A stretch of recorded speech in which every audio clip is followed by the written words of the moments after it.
have ever been really embarrassed? Let me see, I'm sure what kind of super embarrassing experience.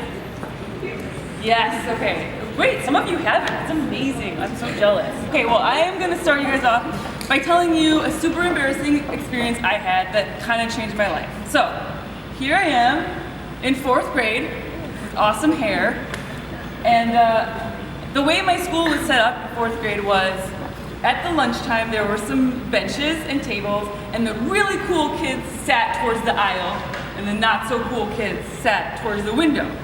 And the girls were on one side, boys were on the other side. So cool girls on one side, cool boys on the other side, they could flirt with each other. And I always wanted to sit where the cool girls sat, right?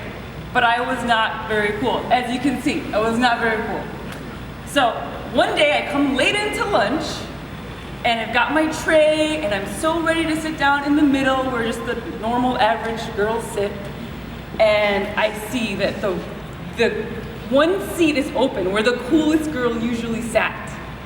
And she instead was next to that chair, and she motioned for me to sit down in the chair where the coolest girl was supposed to sit.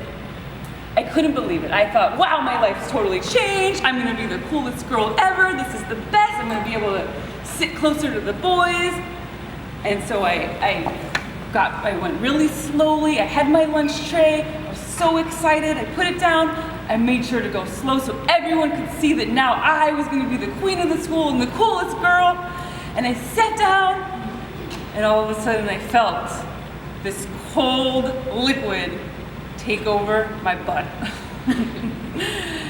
And I stood up and I looked, and every single person from the whole lunch table had donated their chocolate pudding so that I could sit in chocolate pudding. What does it look like when you sit in chocolate pudding, guys? It looks like poop!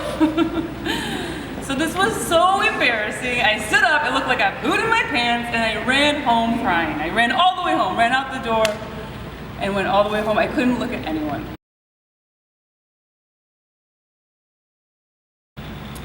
And so when you're growing up and everyone goes to the same church, talks the same language, has the same values, when you're different, you feel like such an oddball. So I was different. I was the only Latina in my town, the only person that spoke Spanish. Everyone else looked like this, at least I thought. I figured that everyone else's family was so much better than mine. I thought everyone had a mom and a dad that smiled all the time, and a brother and a sister, and I was the only child. Didn't have any brother or sister. I was the only Hispanic person in town, and my parents were divorced. I know that having divorced parents is kind of normal now, but at that time and in my town, I was the only one. So I just felt like a super oddball. And then there was one more thing.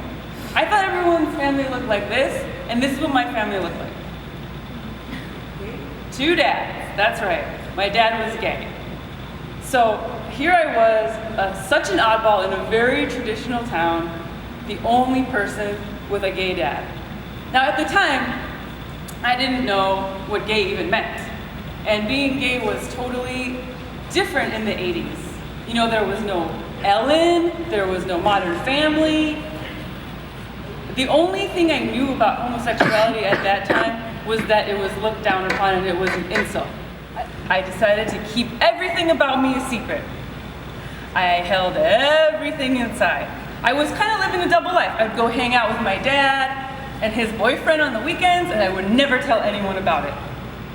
My friends didn't really know who I was. We would talk about movies, we would gossip about other people, but no one knew who I really was inside. To keep a secret, it's kind of exhausting all the time. Do you guys have any secrets? You do? Okay, so you feel me. You know how it feels to really hold stuff inside. But and so my father was dealing with the same thing that I was going through, holding everything in, being secretive. And so he got kind of depressed because being fake, as I said, is really exhausting and hard. So I'm gonna give you guys an example of what it feels like to hold in a secret all the time. Okay, I want everyone to take a big, deep breath together. Inhale, keep it, keep it. Now try to say your name without letting go. Say it.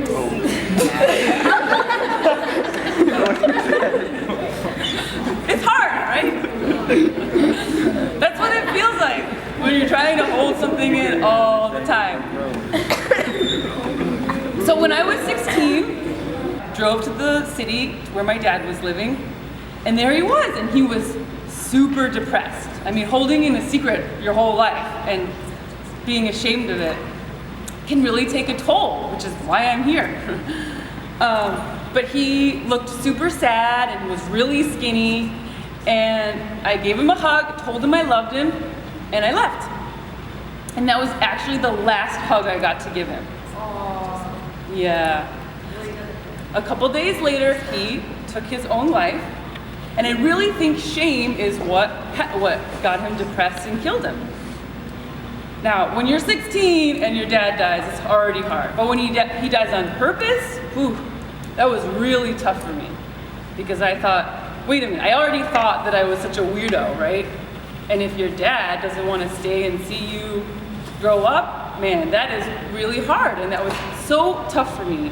I finally let my secret out. But guess what? Not for 12 years. So 12 years I was living with this secret and being so full of anxiety, and it was so hard. I was just too scared to let anyone see who I really was. So 12 years later, I finally made my first friend. My first friend, I mean, I've had friends before, but if you're not letting anyone see who you really are, it's not much of a friendship. Because they might like you, but they are only liking you because you're funny. They don't really know who you are. And after living so long holding in a secret, I was so scared to let it out. But she held my hand, which was something that I'd never experienced from a friend before. And it felt so good.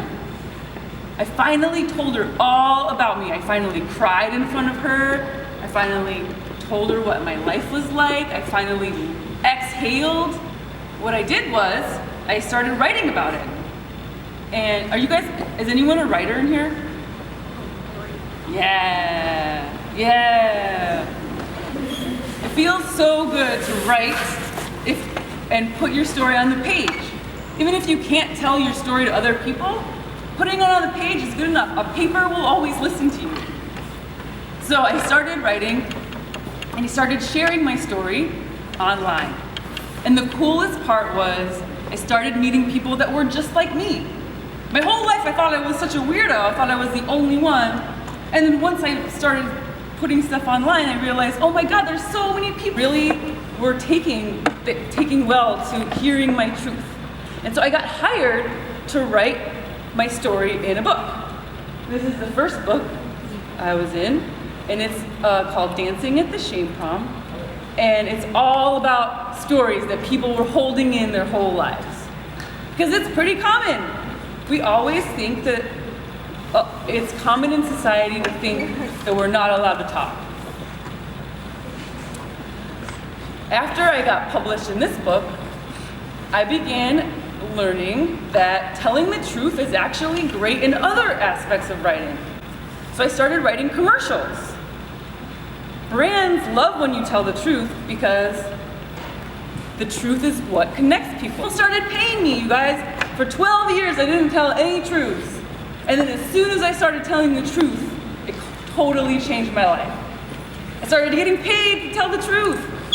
So this book called You Made Me a Mother is coming out March 8th. You guys can get it for your moms. Everything we see is so perfect. How are we supposed to feel comfortable admitting when we're not perfect? We're learning, we gotta be perfect.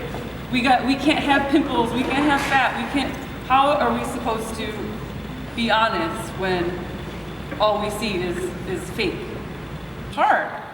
So, I'm gonna dare you guys to do a couple things in order to change the world and help the world let go of its shame. And the first thing is to be more honest. Well, first thing, when you see these things, ads that look all perfect, is to not compare yourself to them. It's really hard.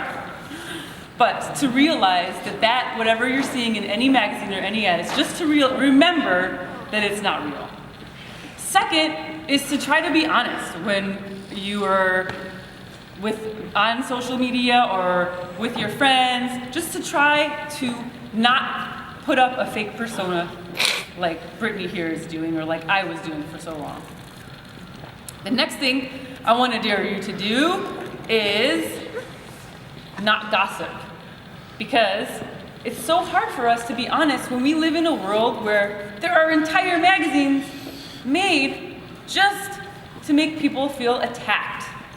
From now on, my dare to you is, instead of gossiping, even though it's super tempting, is to say, oh great, that person's not perfect, which means she is human, just like me.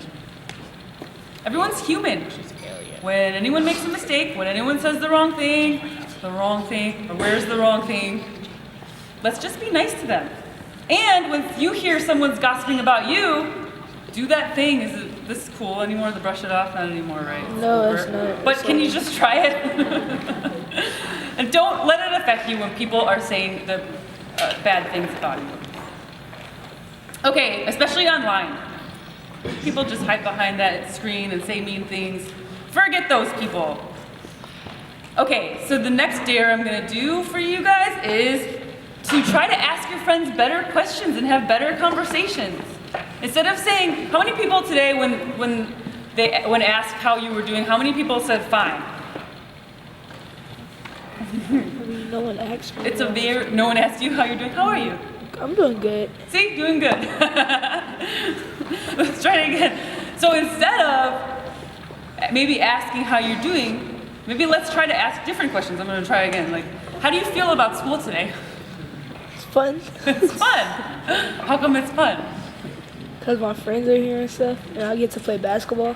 That's great. I just learned so much about him. He loves his friends. He loves playing basketball. That's so much more than I would learn just by him saying fine or good. So my dare to you is to ask your friends more questions and to reply honestly when you get those questions asked of you. And my last dare is for you guys to tell your story and just go ahead and tell it. Tell it to a paper. A paper's always going to listen to your honest story. Tell it to your friends. Tell it to someone you feel comfortable with. Tell it to your parents. Just be super honest about who you are. And I think together, if we all do these things, which are don't compare ourselves to perfect things, because they're not true. Stop gossiping. Have better conversations and tell your story. I think if we all do that together, we can stop shame from taking over our lives and we can all feel better and save people's lives. So thank you for doing that, and I appreciate you listening today. Yay!